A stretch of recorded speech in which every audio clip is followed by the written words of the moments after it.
It's gonna be alright.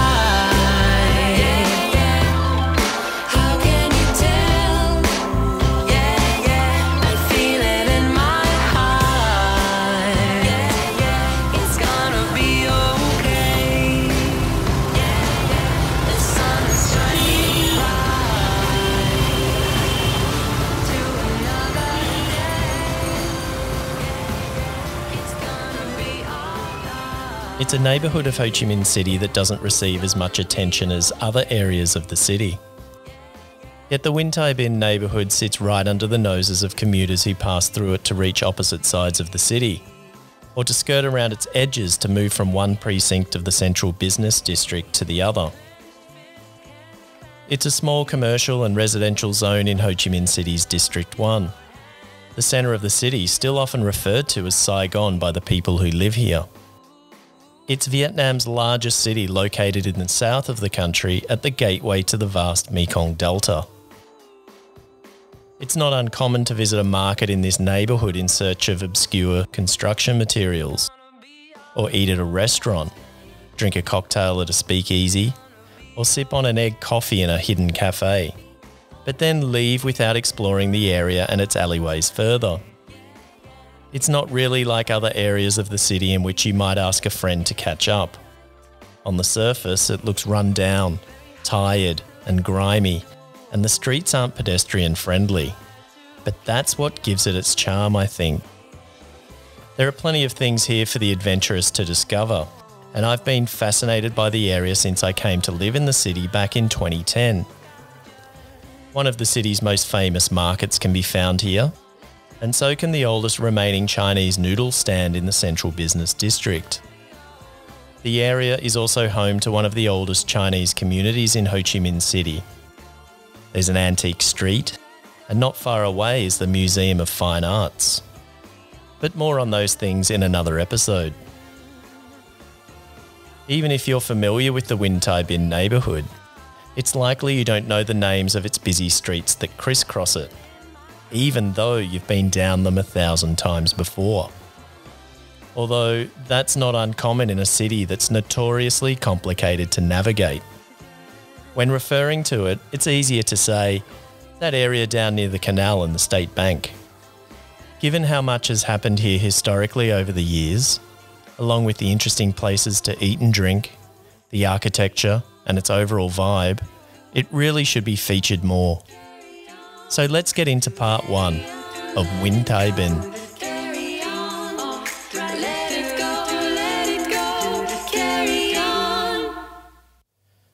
Nguyen Thai Binh's border runs from the Saigon River downtown at the Can Hoi Bridge and the beginning of Vo Van Kit Street, an arterial that stretches approximately 15 kilometres to the western outskirts of the city and serves as the gateway to the Mekong Delta in one direction and the Cambodian border in the other. This border of the neighbourhood runs just a kilometre or so before veering off into the direction of the central business district in a northern direction. Along this street stands the State Bank of Vietnam, the site where Indochina's first piastre currency note was issued in 1891, while the current building was completed in 1928. The original Bentan market was located down here by the canal until it was razed by fire and relocated to its current location at the intersection of Le Loi and Le Lai streets, not too far away. And what's known as the Rainbow Bridge, constructed around 1894, which connects districts 1 and 4 and has a somewhat loose connection to famous French engineer Gustave Eiffel, can be found here as well. The neighbourhood's southern boundary traces the Ben Nye Canal west, approximately a kilometre or so to Yersin Street, which forms its western boundary. Around 700 metres from here, the boundary veers northeast on Chan Hung Dao Street in the direction of Bentan Market, before doglegging east along Ham Ni Street back to the river, where it completes its full circuit.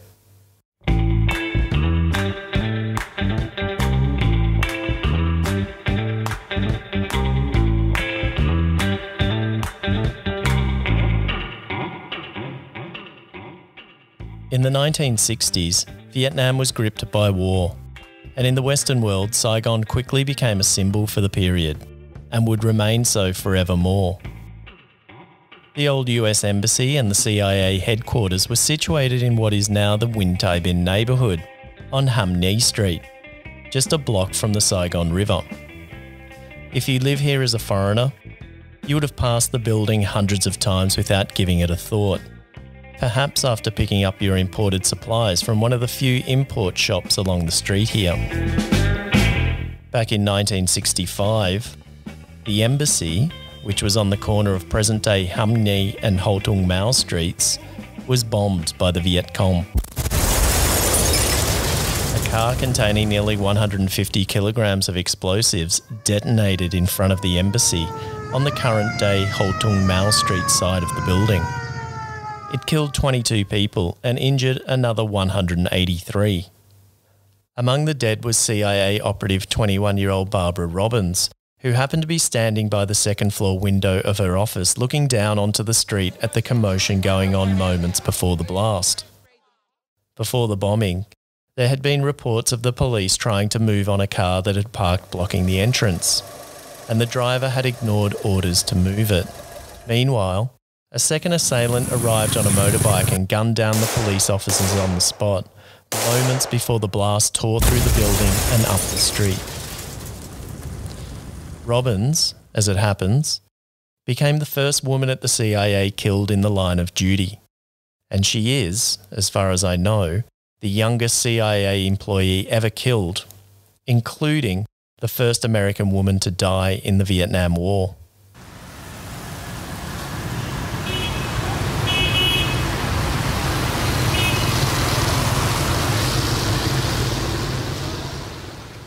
In Vietnam, most of the streets of cities and towns are named after national heroes and significant historical figures in Vietnam's history. And at least 3 streets that cut through the Nguyen Thai Binh neighbourhood remain named after foreigners who have contributed to the country at some time in its history. They are Louis Pasteur, Alexander Yersin, and Albert Calmet. Calmet spent considerable time in Saigon studying tropical diseases in the late 1800s, and he developed one of the first snake antivenoms here. The biggest of all names, however, is Ho Chi Minh, regarded as the founding father of modern Vietnam, and after which the city of Saigon was named at the end of the Vietnam War, or the American War as it's known in Vietnam, in 1975. The neighbourhood featured in this episode is named after a significant person in Vietnam's recent history too, Nguyen Thai Binh.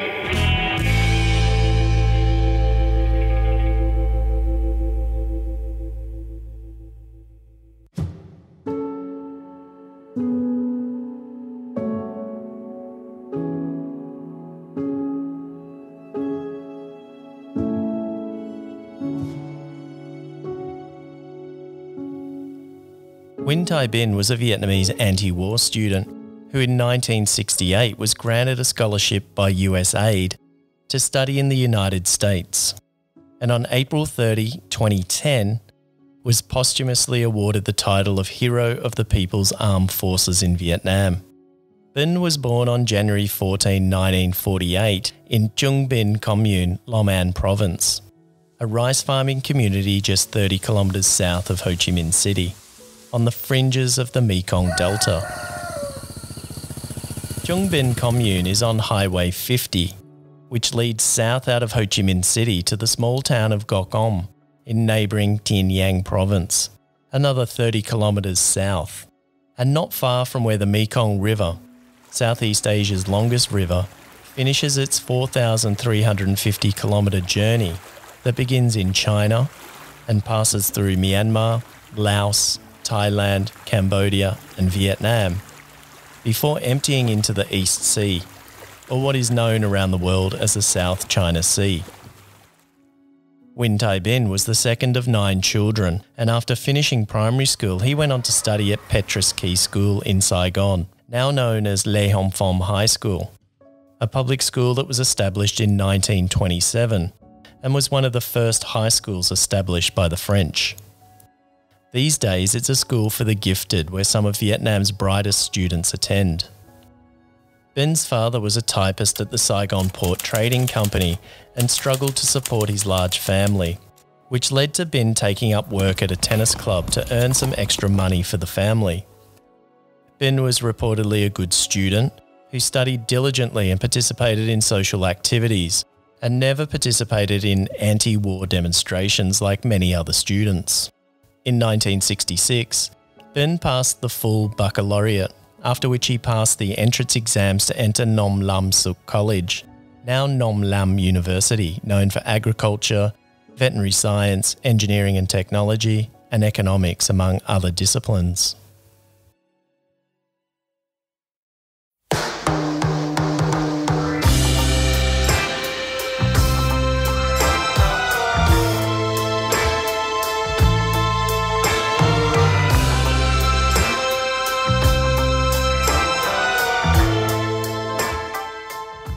Two years later, in 1968, just after the Tet Offensive began, Ben was granted a scholarship by USA to study in the US. After a year of study in Fresno, California in the summer of 1969, he moved to Seattle to study at the Department of Fisheries Administration at the University of Washington. During one of his summer vacations back in Vietnam, when the war was in full swing, he toured around what was then the South on a Honda 67. He rode to the western and central regions of the country and saw for himself the devastation the war had caused, and vowed to do something about it when he returned to the States. When he returned to the US shortly after, he was true to his word and enacted upon the vow he had made while back in South Vietnam. Ben began to associate with others who held similar beliefs, both Vietnamese and American, and they encouraged him to protest against the war in Vietnam, which would culminate in his arrest for breaking into the consulate of the Republic of Vietnam, where he and others held a sit-in. On Thursday, June 24, 1971, Ben wrote to the University of Washington daily paper. In the letter, he wrote the following: "As long as the youth is taught their own national history, they are proud of their own heroes, their race, their nation. The conflict between one nation to another still exists. Peace on the earth can be achieved only when people learn the only history of mankind." And this: billions of dollars for 10 millions of ton of bombs, explosives, modern weapons have been used for the systematic genocide, ecocide in Vietnam, Indochina, resulting of million lives evacuated. And this: have you ever supposed to be in the position of the oppressed people, of the war victims, in order to understand their love, their feelings, their miseries? Day by day, one looks at his country being burned, bombed, destroyed, his people being degraded, killed, blood, flesh spread everywhere. Can his soul be saved when his heart, his mind has been tortured during his life, even after his death? Can Jesus Christ be their saviour? Who can save them? No one except themselves. For them, the oppressed people, the innocent war victims, the only way to exist is to resist. While the letter itself was typed, Ben penned at the bottom of the page the following: "My name is Thai Binh," and in parentheses he wrote "Peace" in capital letters, followed by "I am Vietnamese."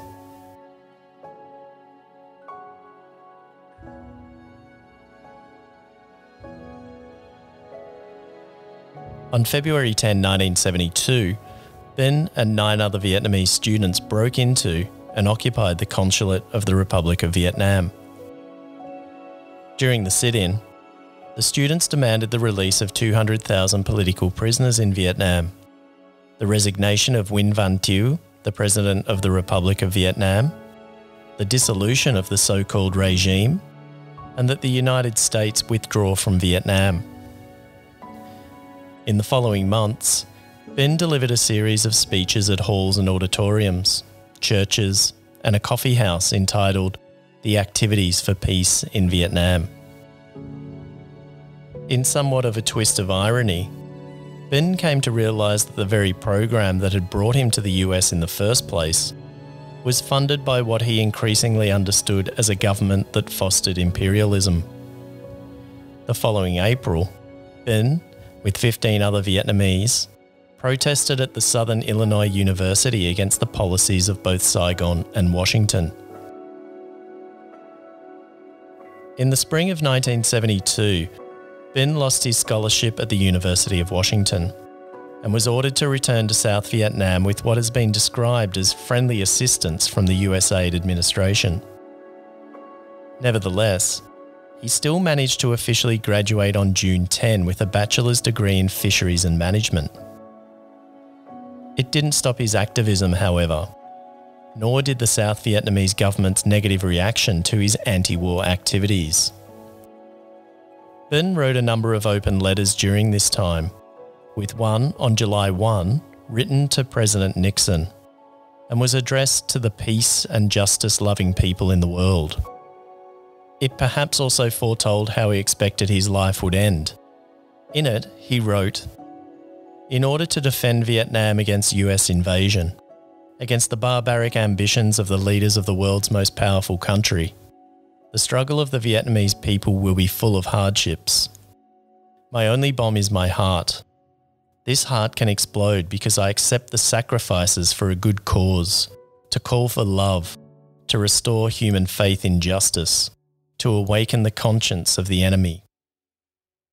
If I am killed, millions of Vietnamese people will fight for me until we bring an end to this inhuman and immoral war."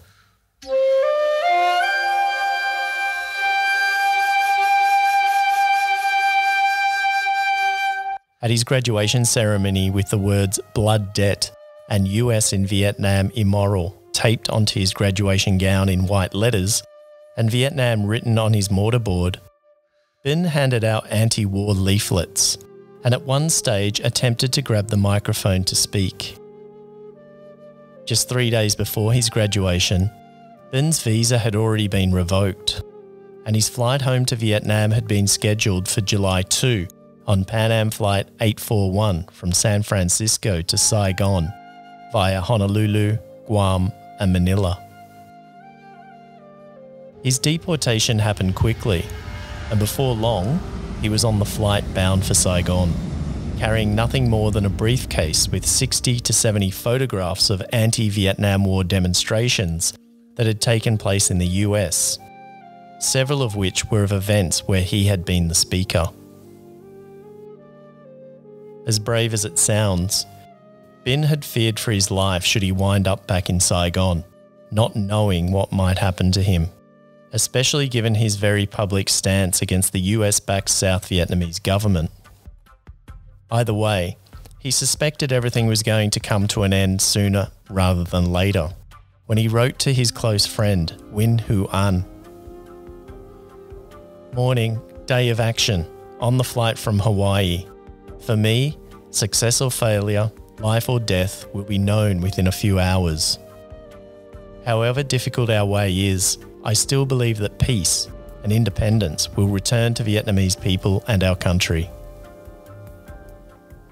45 minutes into the last leg of the flight from Manila to Saigon, with 153 passengers and crew on board, Ben passed a note which appeared to be written in blood to a flight attendant that read, "I am doing this for revenge. Your bombers are maiming and killing our people of the Democratic Republic of Vietnam. You are going to fly me to Hanoi, and this airplane will be destroyed when we get there." Ben, who at that point allegedly claimed to be North Vietnamese and was holding a knife, also took a flight attendant hostage. When the captain Eugene Vaughan refused to comply, especially given his outspoken opinion of hijackers at a time in aviation history when hijackings were common, Ben allegedly wrote a second note which caused the captain to take attention. "You have failed to comply with my first demand," the letter said. "This blood indicates how serious I am about being taken to Hanoi." Once Vaughan had landed the plane at Saigon's Tan Son Nhat airport under the pretext that the plane was low on fuel and needed refueling, He went back to the passenger's cabin to negotiate with Binh.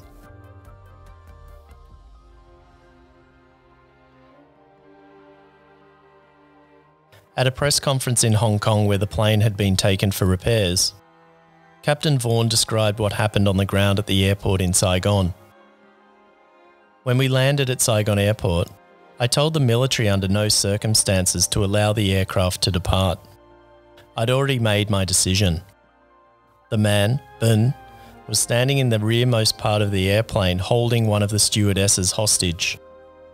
He said, "Don't come any closer because if you do, I'll blow this airplane up." I told him, "We have a language problem. I can't understand you too well. Let me come closer." I moved about 2 feet closer and saw my opportunity to jump him. Vaughan grabbed Binh while several other passengers rushed to his help. Vaughan continued, "I shouted, 'Kill the son of a bitch,' and the passenger put 5 bullets into him right there while I was holding him by the throat. I want to tell you something," Vaughan said further. "I took that fellow by the back of his neck and legs and threw him right out of that aircraft. He was already dead. We knew that. I just felt it was offensive to have him anywhere near that plane. I must have had the strength. I felt he had the strength of a ping pong ball when I threw him out." The passenger who shot Binh at close range with a high-powered .357 Magnum pistol was later identified as a W.H. Mills, believed to be a retired San Francisco police officer en route to Vietnam to work as a security guard with an American firm. Vaughan had known there was a passenger on board with a gun and had told Mills to be prepared to end Binh's life once they had landed in Saigon. A report in the Bangor Daily News on July 3, 1972 confirmed that a passenger reported sitting next to the man who shot Binh, and that the man had given the gun to Vaughan for safekeeping before the flight, and that Vaughan, in Saigon, had come back to ask for the man's help, and at the same time handed him his gun. Before he was shot dead, Binh, who was a small man who is said to have stood less than 5 feet tall, was holding a foil-wrapped package that he said contained a bomb. On inspection of the package after his shooting, it was revealed that it contained lemons wrapped in tin foil. The Bangor Daily News reported that the body of Binh, in a blood-soaked white shirt and dark suit, lay slumped on the concrete taxiway by the plane for more than an hour. South Vietnamese authorities moved to cordon off the plane shortly after the incident and launched an investigation. One of the passengers who helped subdue Binh said, "After the captain had grabbed Binh, he and another passenger held him. He had a package in one arm, and I had a good hold on that arm," said the witness. But his other arm was still loose and he was holding a long folding knife. He was struggling like hell when he was shot. Mei Nguyen, the 23-year-old stewardess from Hong Kong held hostage by Binh, on the other hand described him as a quiet man who didn't threaten her. "I feel sorry for him because he ended in such a disastrous way," she said. "He was very nice to me and he did not mean to do anything rough." Meanwhile, Vaughan was reported saying in the press conference, "I threw him through a door and he went about 15 feet out. I got a good football hold on him and he went just like a football." In the aftermath, many anti-war protesters in the US openly mourned Binh. A few of them even broke into Vaughan's home, and animal intestines, paint and broken bottles were thrown into his swimming pool, and a threatening note scrawled in animal blood was left pinned to the diving board, which said, "Pig, Eugene Vaughan, guilty of murder, to be punished later. Long live Nguyen Thai Binh. Victory to the Vietnamese. Death to the American aggressor." Binh's death fueled an eruption in Vietnamese activism, resulting in the formation of youth brigades that rallied against the increasing brutalities committed by the US military in Vietnam, according to Anh Chun in her 2020 paper, A Bloody Solidarity, Nguyen Thai Binh and the Vietnamese anti-war movement in the long 60s. Commemorations were also held in Binh's honour at the University of Washington, and people who knew him, both Vietnamese and not, recounted how friendly and peaceful he was. There were also marches and mock funerals held in his honour. Meanwhile, Captain Vaughan was widely lauded by large sections of the community for his actions. Bin's grieving mother, 50-year-old Le Thi An, left to pick up the pieces, pleaded for an investigation into the incident via a letter to President Nixon, in which she wrote, "After 4 years of study abroad in the United States, my son received his degree and was ordered by the government of the Republic of Vietnam to return to his country in order to serve his native land. I sincerely appreciate the government and the people of the United States for having reserved much favour for my son and to have afforded the opportunity to complete his studies, especially those professors who trained my son to become a very useful technician for our poor and ill-fated Vietnam. But without having yet celebrated our son's graduation, we found ourselves mourning his death. The day he left Vietnam, he went with sound body. He left with a determination to seek progress, hoping to understand the civilization of your honourable country, in order to return and help our wretched Vietnamese people. But the day he returned, he was but a corpse without a soul, with 5 bullet holes in his chest and bearing the label of air pirate. Honourable President, in the position of a powerful nation and as the leader of the free world, justice in the United States has been a torch for other countries to follow.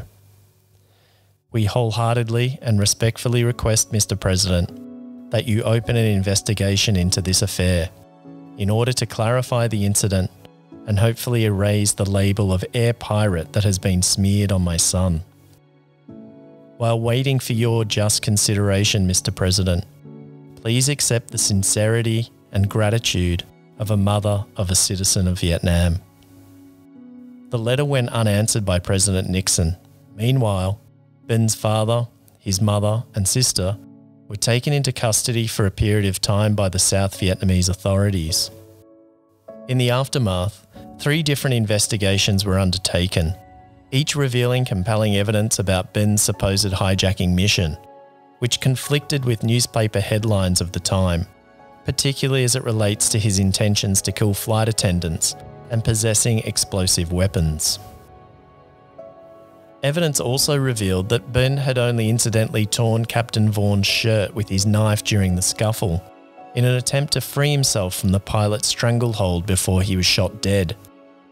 But given the expenses, the sensitivity of the case, and questionable evidence, on top of fraying Saigon-Washington relations, the investigations did little more than give the governments of the US and South Vietnam more reason to keep it out of the public domain. In the end, the Nixon government didn't respond to or publicly acknowledge the hijacking incident, and any cases related to it were dropped. Ultimately, Bin's parents didn't seek legal action following the death of their son. On July 6, 1972, Bin was buried in the commune where he was born, 30 kilometres south of the neighbourhood and street that is now named in his honour. On April 30, 2010, Nguyen Thai Binh was posthumously awarded the title of Hero of the People's Armed Forces, the highest honourable title of the Socialist Republic of Vietnam.